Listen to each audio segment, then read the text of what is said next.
Thanks, everybody.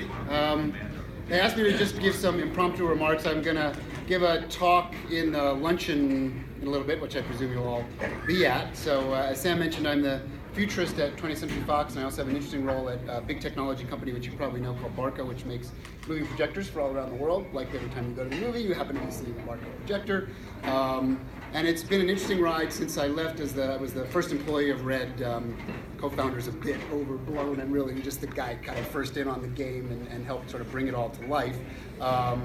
And have been involved in some early stage companies, which we'll talk about in the talk. But just in these few moments before we kind of get started, I thought, just off the top of my head, I was just doing some press outside, and they were asking about the newness of this new media landscape that we might be heading into. And by the way, we should put a big might on all this.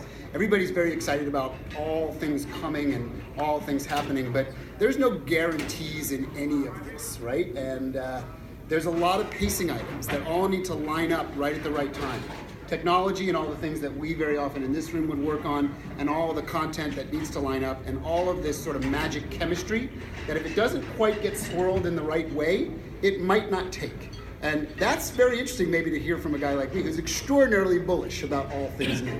So what I'll tell you is our approach at the movie studio that I work for, 20th Century Fox. I presume you've all heard of it or seen little movies like Avatar, maybe Deadpool this last couple weeks, which killed it.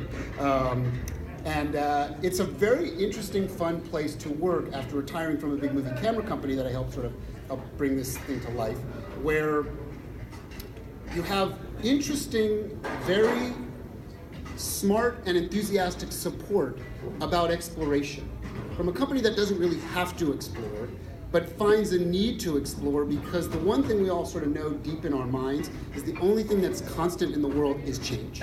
And if you ignore the fact that things will change, you will guarantee to miss it.